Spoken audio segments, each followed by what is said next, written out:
Well, hello there folks, and welcome into today's video. We talk about Palantir stock in this video. Yes, it's a late Sunday afternoon here, and I thought let's talk about Palantir stock, PLTR here. This is a very, very popular stock in the market. It hasn't done a whole lot in the past year. I mean, it's gone up, it's gone down, and it's gone about nowhere essentially. Very, very popular stock in the market, and a lot of people want to know, is this stock a buy now, or is this a stock to wait on? So we're going to go in depth on this stock. I'm going to give you my full perspective on this company. Just came out with earnings literally last week. So we're going to go ahead and take a look at those earnings. I'm going to give you my opinion on this. This video is unedited, by the way, a little weekend video. So I hope you guys enjoy this. As always, all I ask in return is that you smash that thumbs up button. And that's it, guys. And let me know what you think about Palantir stock after we go through all this. I would love to hear your guys' opinion on this. We're going to go through the positives and the negatives with this stock. We're going to talk about the revenue growth. We're going to talk about the long-term potential. We're going to talk about the sticky business model. We're going to talk about the share dilution. We're going to talk about the valuation. So we're going to get into it all in this video, guys. By the way, if you haven't downloaded the Hungry Bowl yet, do so. It's on your iOS and Android store. Make sure you subscribe to the channel. Also, we have a massive Black Friday deal coming on for the private stock group. We haven't done one of those literally since last Black Friday. So if you want to take advantage of that deal, check out the pinned comment down there. That will be to get notified as soon as the deal drops, essentially. And also, just so you guys know, I always have a link in my description. I don't think a lot of people even know this. It's for $25 of free Bitcoin if you sign up for a Voyager account and deposit $100 into it, essentially. Okay, so if you want $25 in free Bitcoin, check out the link in the description down there. Not a lot of people even know about that little Easter egg down there. Okay, alrighty, guys. So first place I actually want to start at when it comes to Palantir stock, PLTR here, is this one sometimes gets thrown in with the meme stocks, okay? The Wall Street bet stocks, whatever you want to call it, okay? And we need to make sure there's a massive, massive difference between a company like Palantir and a stock like AMC or GameStop or some of those. No disrespect to those stocks, but Palantir does not deserve to be in the same category as those stocks, right? Palantir has an incredibly exciting long-term business model. Most people that buy into Palantir stock are not buying into it because they hope there's going to be some short squeeze or because, synthetic shares or whatever. They don't care about any of that. People are buying in Palantir stock because they believe that company is going to be a beast stock over the next 5, 10, 15 years, okay? And so I want to make sure that's very, very clear, because if you've ever heard of the stock, sometimes it can get lumped into those. And I'm just telling you, this is not that stock, okay? This is not Wish stock. This is not GameStop. This is not AMC. This is none of those, okay? That needs to be said first and foremost here, okay? Now, when it comes to Palantir, you're going to hear this business model described a lot of different ways, and a lot of it's confusing, and sometimes even some people that work at Palantir, describe it in a very, very confusing way, okay? I will break it down as simple as possible, and somebody that's studied this company for the last 6 to 12 months. Here's the simplest explanation, okay? Palantir is a B2b company, meaning they're a business selling to other businesses, mainly large corporations. Now they also sell to government. And what are they there for? They're there to basically have your data and use artificial intelligence to sort through that data and have you make better decisions as a government or as a large corporation, so you can maximize your business or your government and your bang for your buck, okay? It's as simple as that. This company's at the forefront of data and artificial intelligence. So let's say I had a massive corporation. There's no doubt in my mind that I would, let's say I had 100,000 employees and I had this multi-billion-dollar company, right? There's no doubt in my mind that I would at least have a conversation with Palantir about what they could offer my business and the data I would be feeding to them and why this data could get fed into algorithms and the artificial intelligence and how that could help my business scale up and get bigger and bigger and make more intelligent decisions, okay? That is the simplest way I could possibly describe this business model. Like I said, I've heard people try to describe it for 30 minutes straight and just, it doesn't make the most sense. But yes, if you're a large corporation, it makes sense to chat with Palantir so you can give them all that data and information your company has, and then it can be fed into the algorithm and their artificial intelligence, and you can hopefully make better business decisions because it will tell you, you should do this, you should do this, you should buy some more inventory here, you should, whatever it's going to do for your business model is whatever it's going to do for your business model, and it's on a case-by-case basis. Now, Palantir long-term could get into maybe even mid-sized businesses and maybe even small businesses someday. That's just not on the radar at the moment. It's really governments and large corporations, okay? Think about a lot of the stocks that are in the S&P 500, right? Now, When it comes to Palantir, they're led by this gentleman, Alex Karp. He is, I don't want to call him a little eccentric, but he's out there, right? He's a different guy, and he's got a different way of approaching and thinking about things and whatnot. And he's almost the type of guy that you would expect to be leading a company like this, to be quite frank and to be quite honest here, okay? He's pretty much the exact guy you would think about, being in this space. And so he's done a phenomenal job, obviously, at the helm of this company. And he seems like he's very dedicated toward this company. He seems like he's on the mission and the road, for a long time to go in the future. It doesn't seem like he's just like, here today and gone tomorrow or something like that. Definitely, I get the vibes that he's on this train for, a long while into the future to hopefully see this company become a $500 billion company someday, or $1 trillion company or something like that. Okay. Now, if we go ahead and we look at the numbers around this company, we're going to see a few things. One is analysts expect this company to have a slight profit next year. Okay. Not a huge one, but hey, a slight profit. Also, almost 40% revenue growth expected in 21, and then another almost 30% in 22. Now, the CEO, Alex Karp, and the company in general has said that they expect a growth on average about 30% per year for the next 5 years. Okay, as they said this, shortly after the IPO or the public offering, right? And so there's no doubt that if the management team's going to come out and say that, Alex Karp's going to come out and say that, I don't think they're just throwing that out there to throw that out there. They're probably pretty dang confident that they're going to hit at least that number on average. Now, keep in mind, that can be lumpy numbers. What if all of a sudden we have a recession, right? What if all of a sudden businesses pull back? What if what if a business can't get out of their current contracts? Palantir is going to have a very sticky business model, but it's not perfect in terms of exactly when they acquire customers, and so that's where you can get some real volatility in the numbers. And some folks might look at this and be like, oh man, maybe they're not going to grow 20%. Like imagine if one quarter all of a sudden they only grow 20%, right? Instead of the 30% plus like they've been growing consistently. It's not out of the realm of possibility, but needless to say, on average, they expect to grow around 30%. But you know how it is in Wall Street. If all of a sudden you miss some numbers, all of a sudden everybody's doubting the long-term vision. They're doubting everything your company's doing. So this is just kind of some food for thought when it comes to that, all right? Now, Cathie Wood, if we go to CathieWoodStocks.com, which tracks Cathie Wood's top 25 stocks on a daily basis, what we're going to see is Palantir in the ARK Innovation ETF. It's their 14th biggest position. They have over $576 million worth of shares. And this is even after the stock's gone down, right? It basically equates to about 2.84% of the entire ETF is in Palantir stock. Cathie Wood is known for liking disruptive business models and liking companies that have multi years of growth, okay? And so when it comes to Cathie Wood, she is certainly not perfect, right? But we know she loves disruption, and she feels like Palantir is going to be an extremely disruptive company over the next, let's say, 5-10 years. And so that's definitely good. You want to have somebody behind the stock, because at the end of the day, Cathie Wood's going to likely she always is on TV, right? She goes on CNBC quite often, or Bloomberg, or Yahoo Finance, or all these different ones, right? And so she can talk about Palantir and why she's bullish on it. And also she's connected with a lot of funds and people with money. And if she's talking up Palantir, it's obviously just brings it to other folks' radar. Doesn't mean other fund managers or other people are going to invest in it, but at least brings it to their radar. Maybe she can describe it in a way that they'll understand, and they realize, oh, there's something here, right? So it definitely can't hurt having Cathie Wood behind your stock, essentially, right?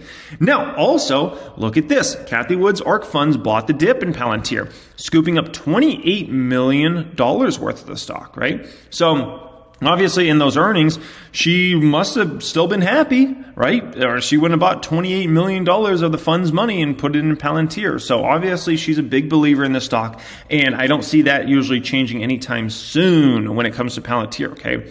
So in terms of the latest numbers that Palantir came out with, EPS came in at 4 cents adjusted versus 4 cents was expected. Revenue at $392 versus $385. So what you're going to say is, oh, in line, slight beats. That must be good. No, not when you're Palantir, okay? Not when you're Palantir. If you just are meeting numbers or barely beating numbers, right, by only 7 mil, needless to say, that's why that stock is down big, because people are looking at that and they're like, well, certain traders are looking at that, right? Investors are probably still just happy as can be with the numbers, right? But the shorter term traders are looking at that and they're like, there's nothing there, right? And so that's why the stock shoots down from, what was it, $28 to $22 essentially. Palantir's revenue grew 36% year over year to 392 mil. That's a slowdown from the 2 consecutive quarters of 49% year over year growth, okay? That's where we just talked about the variability just a moment ago, right? Where I talked about, if they all of a sudden have one quarter where it's like not as crazy of exciting numbers, that's what ends up happening, right? And especially when we're doing 49%, you come down to 36, and all of a sudden people are like, oh my gosh, it's over for Palantir, right? And it ends up happening. It happens with all growth stocks, okay? But the company also provided a strong outlook for the current quarter. Palantir said it expects revenue for the fourth quarter to come at 418 mil. That beats consensus estimates of 402 mil. So that's good news. It's always good if you can see a guide up there. Revenue for the full year is expected to be about 1.53 billion, or 40% growth year over year. That's very good. Palantir also reaffirmed it expects annual revenue growth of 30% per year, basically through 2025, which is also very, very good news. All right.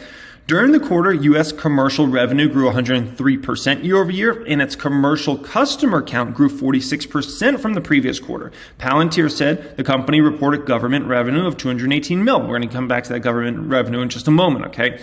Palantir added 34 new net customers in the third quarter and closed 33 deals worth $5 million or more, and 18 deals valued $10 million or more, okay? Now, why those numbers are important is basically when Palantir is doing these deals, guys, they're big deals.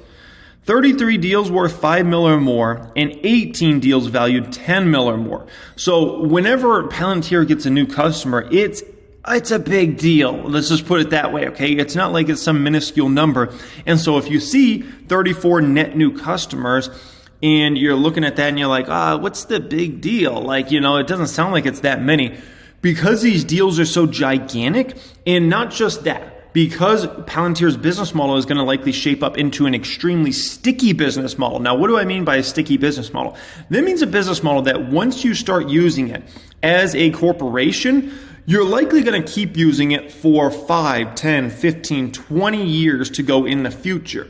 And in order to get a large corporation off of that product, is very, very difficult. If you know about large organizations, they become very bureaucratic. And if you're going to all of a sudden change out, the company that all your data is running through in your artificial intelligence, which is something obviously we're moving toward right now, right?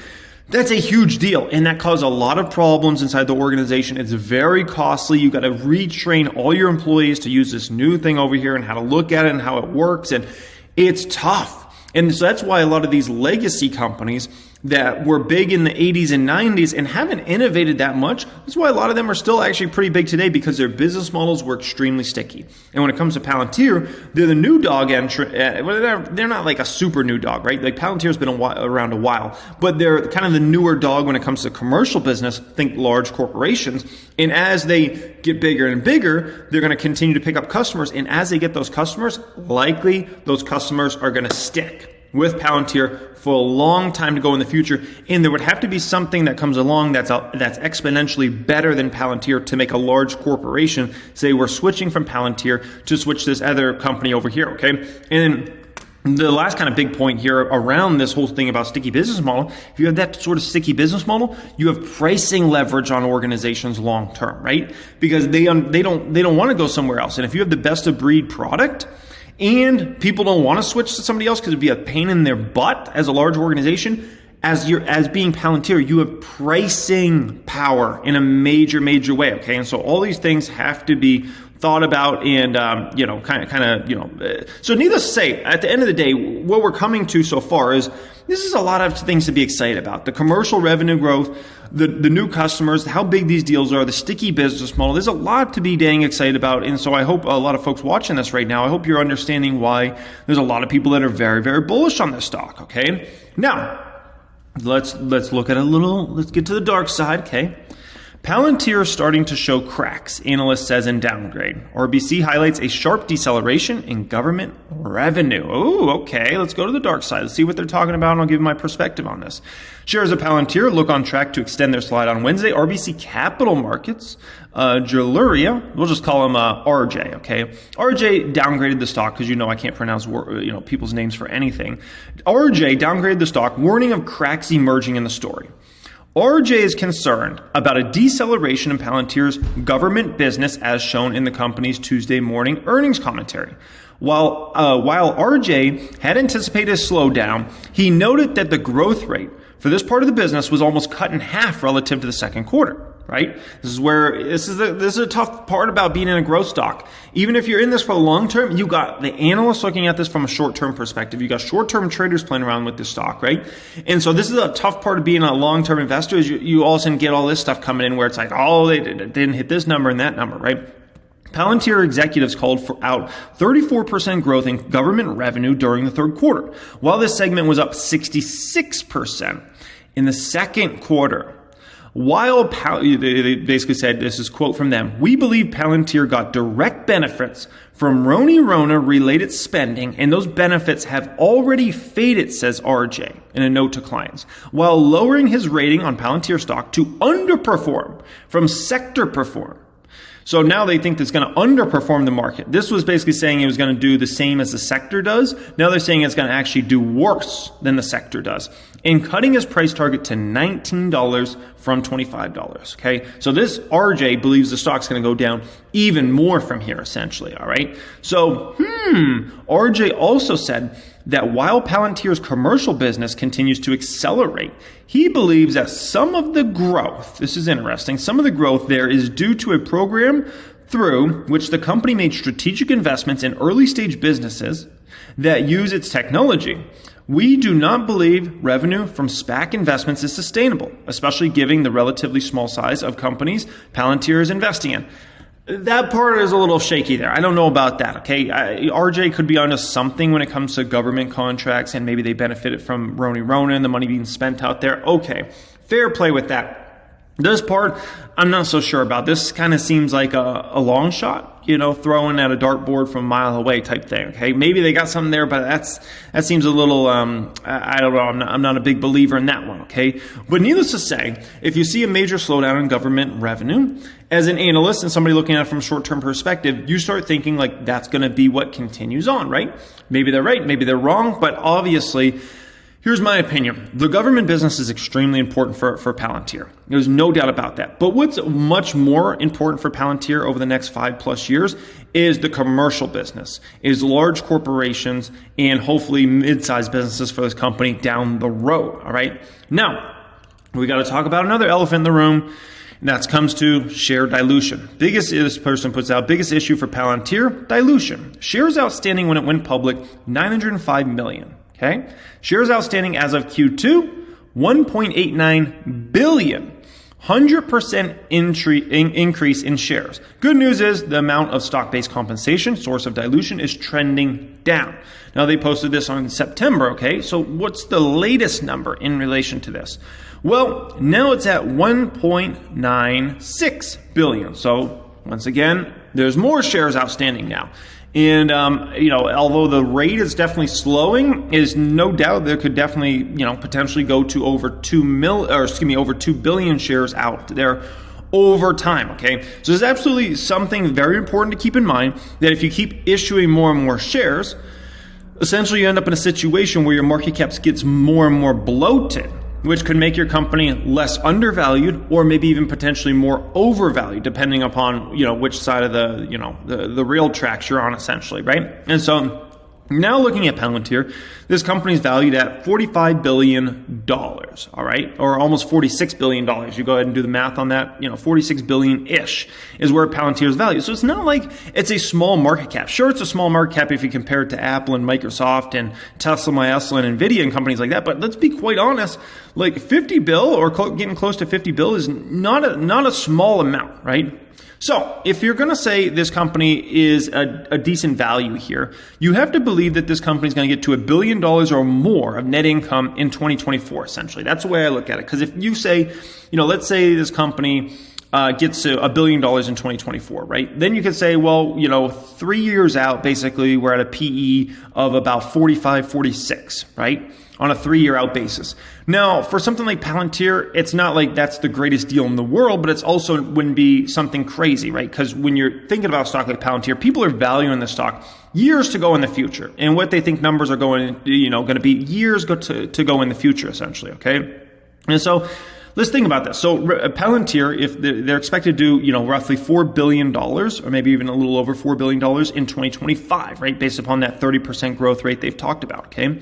So 2024, I don't think it's crazy to imagine this company does $3.1 billion of revenue. Is it possible they come a little under that and they do like 2.9? Sure. Is it possible they beat that number and they do 3.3, 3.4? Sure, it's possible. I'm just going with 3.1. I think that's definitely a doable number. And so if we fast forward and we're in 2024, I think there's a high probability this company does around $3.1 billion of revenue. Now, for a business model like this, it's not impossible to imagine this company does a 30% top to bottom, which, top to bottom basically means how much of your revenue makes it down to the bottom line, okay?